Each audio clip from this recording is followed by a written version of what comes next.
আলাইহি ওয়াসাল্লাম আল্লাহর রাসূল একদিন সাহাবাদেরকে বসায় হাজিরা নিতে লাগলেন। হাজিরা আল্লাহর রাসূল বললেন, মান আসবাহা মিনকুমুল ইয়াউমা সাইমা, তোমাদের মধ্যে আজকে রোজা রাখছো কে? রোজা। কালা আবু বকর আনা। সিদ্দিক আকবর হাতটা উঠায় বলে আমি রাখছি। সুবহানাল্লাহ বলে। ও আচ্ছা, আপনি রাখছেন? নবীজি হাজিরা দিলেন। এরপরে নবীজি দ্বিতীয় প্রশ্ন করলেন, ওয়ামান আতআমা মিনকুমুল ইয়াউমা মিসকিনা, তোমাদের মধ্যে আজকে কোনো না কোনো অসহায়কে খাবার খাওয়াইছো কে? সিদ্দিক আকবর দাঁড়ায় বলে আমি খাওয়াইছি। সুবহানাল্লাহ বলেন না। দুইটা প্রশ্ন। তৃতীয় প্রশ্ন, ওয়ামান আদা মিনকুমুল ইয়াউমা মারিদা, আজকে তোমাদের মধ্যে কোনো না কোনো অসহায় অসুস্থ রোগী দেখার আমল করছো কে? সিদ্দিক আকবর দাঁড়ায় বলে আমি দেখেছি। এটাও আপনি করছেন? জি। 4 নাম্বার প্রশ্ন, দেখেন হাজিরা নিতে সব সামাজিক ইবাদত। ওয়ামান তাবিআ আও আতবা মিনকুমুল ইয়াউমা জানাজা, আজকে তোমাদের মধ্যে কোনো না কোনো প্রতিবেশীর জানাজাকে পড়েছো। কালা আবু বকর আনা। সিদ্দিক আকবর দাঁড়ায় বলে আমি পড়ছি। এবার আল্লাহর রাসূল বলেন, এই সামাজিক ইবাদতগুলো যদি কারো ভেতরে থাকে, মৃত্যুর পরে সোজা দাখালাল জান্নাহ, জান্নাতে চলে যাবে। সুবহানাল্লাহ।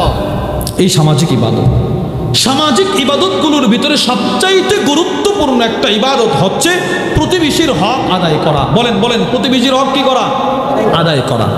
প্রতিবেশীর হক সম্পর্কে, প্রতিবেশী সম্পর্কে কয়েকটা কথা বলে শেষ করে দেব। 1 নাম্বার কথা, প্রতিবেশী কি? বলেন বলেন, প্রতিবেশী বলেন না সবাই, প্রতিবেশী কি? উত্তর, আরবের বিখ্যাত লেখক আল্লামা সাঈদ আর সালাম তার বিখ্যাত কিতাব আল জার মাফহুমুহু ওয়া হুকুকুহু ওয়া আহকামু, ওই কিতাবের মধ্যে নিয়ে আসছে হুয়া মান জাওয়ারাকা জিওয়ারান শারঈয়্যা, বৈধভাবে আইনগতভাবে আপনার পাশে যার বসবাস, যার বাসস্থান, সে আপনার প্রতিবেশী বৈধভাবে। শুধু বাড়িঘরের দিক থেকে নয়, কোরআন বলে ওয়াসসাহিবি বিল জাম, এই মাহফিলে যারা যেখানে বসছেন আপনার ডান বাম সামনে পিছনের লোকগুলো আপনার প্রতিবেশী। কোরআন বলে, কোরআন। এটা আমরা বুঝলাম। এবার দ্বিতীয় পয়েন্ট, খেয়াল করে শুনবেন। দ্বিতীয় পয়েন্ট, প্রতিবেশীর সীমানা কতটুক জোরে, মানে কতটা ঘর পর্যন্ত আপনার প্রতিবেশী, এই বিষয়ে 4টা বক্তব্য।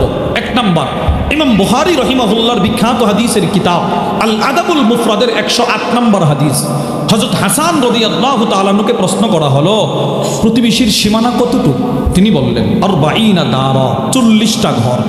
আমার ঘরের সামনে থেকে 40 ঘর আমার প্রতিবেশী, আমার ঘরের পিছন থেকে 40 ঘর আমার প্রতিবেশী, আমার ঘরের ডান দিক থেকে 40 ঘর আমার প্রতিবেশী, আমার ঘরের বাম দিক থেকে 40 ঘর আমার প্রতিবেশী। সুবহানাল্লাহ বলেন। এটা 1 নম্বর বক্তব্য।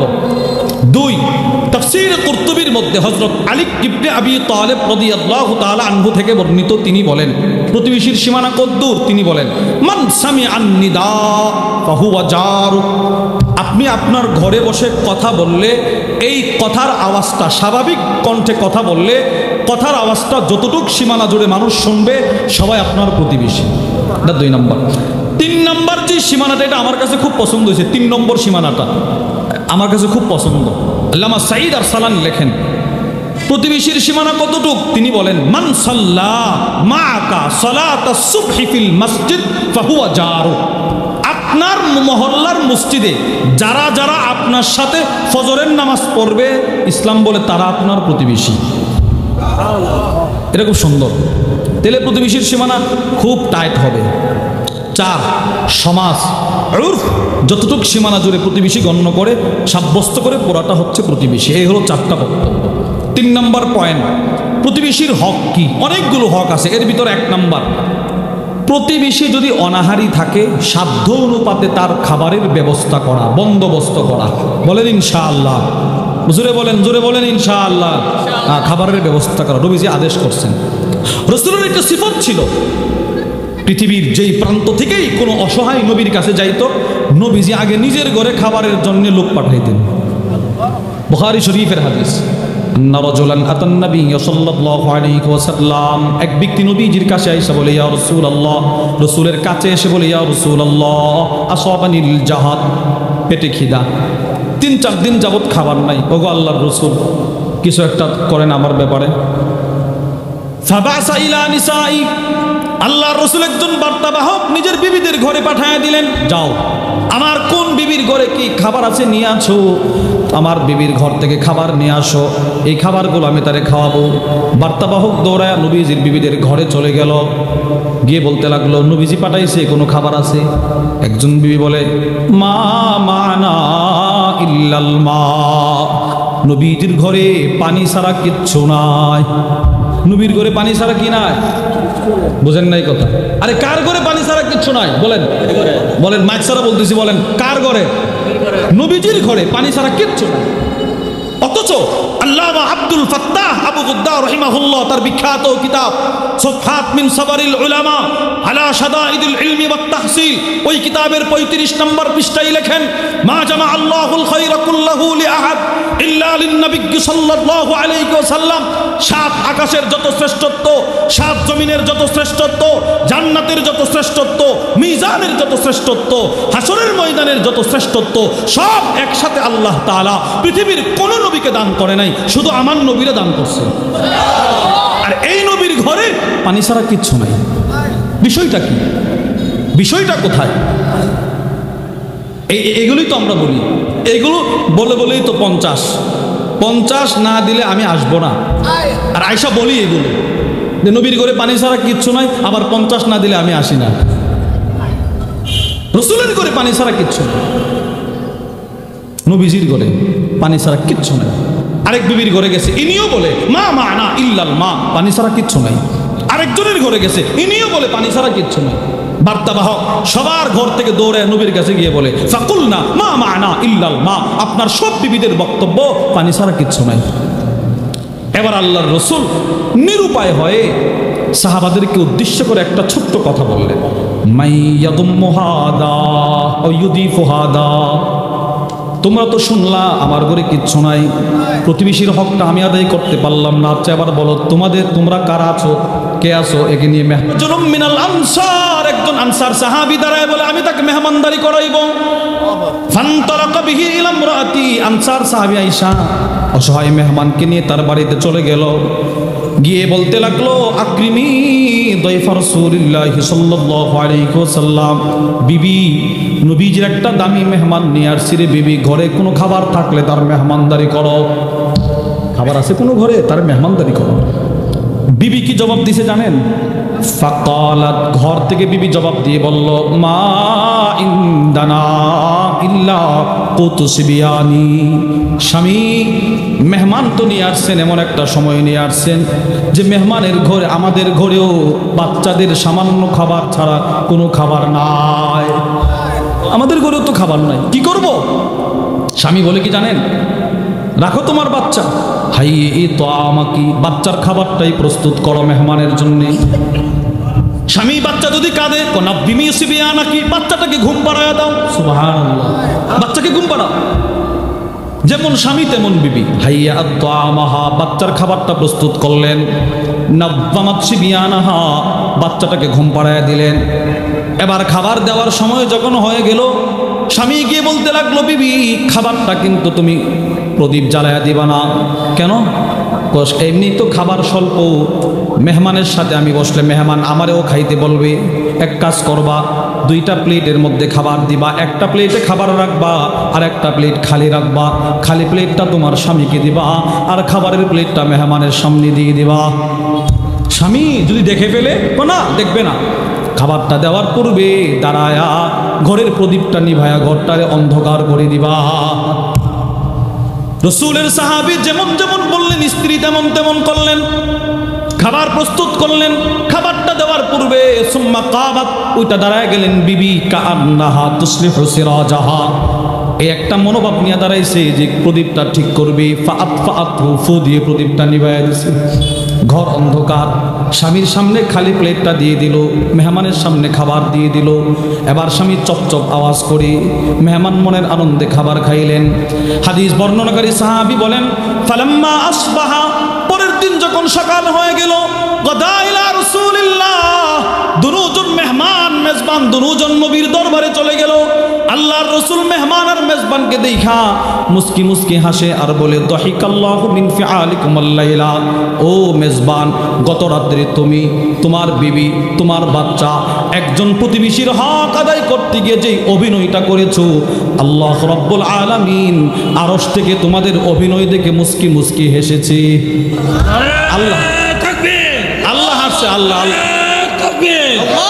দ্বীন ইসলাম জিন্দাবাদ, আহলে সুন্নাত ওয়াল জামাত যুব সংগঠন জিন্দাবাদ, হযরত মাওলানা ইউসুফ বিন ইকবাল সাহেব জিন্দাবাদ, আরে তাকবীর, আল্লাহু আকবার। আল্লাহর রাসূল বলেন তোমাদের এই মেহমানদারি দেখে আল্লাহ মুস্কি মুস্কি হাসছে। শুধু কি হাসছে না, তুমি তোমার বিবির শানে আল্লাহ কোরআনের আয়াত নাজিল করে দিছে প্রতিবেশীর হক। এটা সাহাবাদের ভিতরে ছিল। সবচাইতে উত্তম প্রতিবেশী হচ্ছে আমার মাদ্রাসার ছাত্র। মাদ্রাসার ছাত্ররা উত্তম প্রতিবেশী, এটা আমার কথা না, নবীজির কথা। রাসূলুল্লাহ সাল্লাল্লাহু আলাইহি ওয়াসাল্লামের মাদ্রাসা ছিল মাদ্রাসাতুস সুফফা, কানা ফুকারাউল মুহাজিরিন ইয়াবুনা ইলাইহি। অসহায় সাহাবারা যেই মাদ্রাসায় পড়তেন। আল্লামা আবু বকর ইবনু আবিদ দুনিয়া তার বিখ্যাত কিতাব কিরাত দাইফের মধ্যে লেখেন, আল্লাহর নবীর সাহাবাদের খাবারের সংকট। নবীজি ঘোষণা করলেন, মান কানা ইনদাহু তুআমুস নাইন ফালিয়াযহাব বিসালিসিন।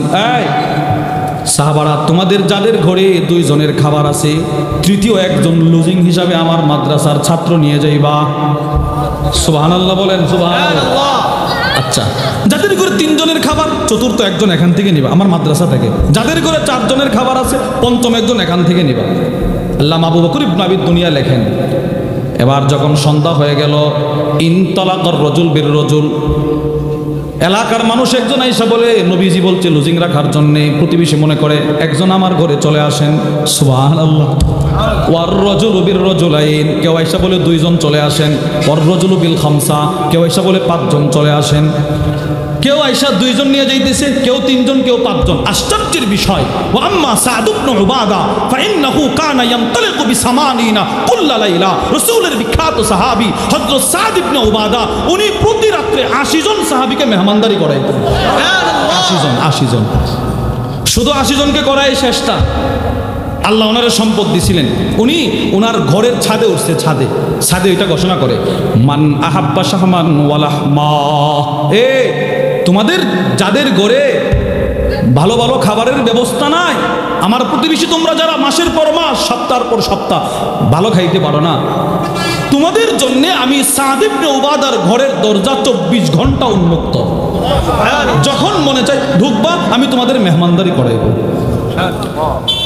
ইনি একমাত্র সাহাবী সাদ ইবনে উবাদা, ইনি একমাত্র সাহাবী। আল্লামা ইমাম শামসুদ্দিন আহমদ ইবনে মুহাম্মদ উসমান আয-যাহাবী লেখেন, রাসূল মক্কা থেকে হিজরত করে মদিনায় আসার পরে নবীজির লুজিং ছিল এই সাহাবীর ঘরে। সাদ ইবনে উবাদা, ওনার একটা খাবারের প্লেট ছিল, প্লেট, এটা নিয়ে ইনি বলতেন, আমার এই খাবারের প্লেটটা নবীজির সব বিবিদের ঘরে ঘোরাফেরা করছে। নবীজি যখন যেই বিবির ঘরে ওনার খাবার, তখন সেই বিবির ঘরে চলে যেত। তাহলে প্রতিবেশীকে খাবারের ব্যবস্থা করা সাধ্য অনুপাতে। বলেন ইনশাআল্লাহ, বলেন জোরে, বলেন জোরে, বলেন ইনশাআল্লাহ। শেষ 2, প্রতিবেশী অসুস্থ হইলে দেখতে যাওয়া। বলেন প্রতিবেশী অসুস্থ হইলে কি করা? দেখতে যাওয়া। দেখতে গেলে কি লাভ? 1 নাম্বার, তিরমিজি শরীফের হাদিস, আল্লাহর রাসূল বলেন, কোন মুসলমান যখন আরেকজন অসুস্থ প্রতিবেশী মুসলমানকে দেখতে যায়, আকাশে একজন ফেরেশতা বলে কি জানেন? তুমি তো ছক্কা লাগায়া ফেলছো। কি ছক্কা?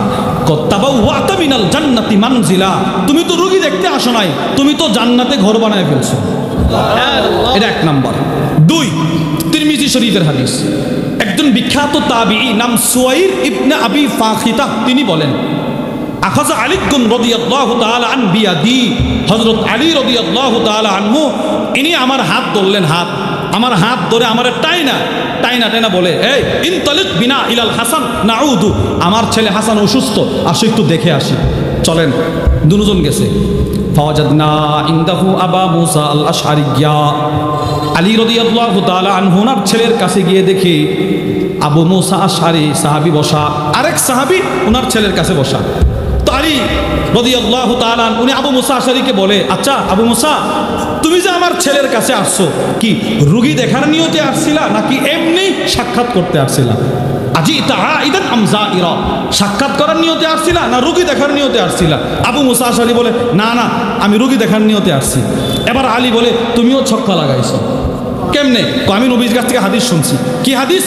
সামি'তু রাসূলুল্লাহি সাল্লাল্লাহু আলাইহি ওয়াসাল্লাম, আমি রাসূলুল্লাহ সাল্লাল্লাহু আলাইহি ওয়াসাল্লামের কাছ থেকে শুনেছি আল্লাহর নবী বলেন, মা মিন মুসলিমিন ইয়াউদু মুসলিমা, কোন মুসলমান যখন তার অসুস্থ প্রতিবেশী মুসলমানকে সকালে দেখতে যাবে, সন্ধ্যা পর্যন্ত 70,000 ফেরেশতা তার মাগফিরাতের দোয়া করবে। সুবহানাল্লাহ। সন্ধ্যায় গেলে পরের দিন সকাল পর্যন্ত। তাহলে এই ইবাদতগুলো আমরা করতে পারি না ইনশাআল্লাহ?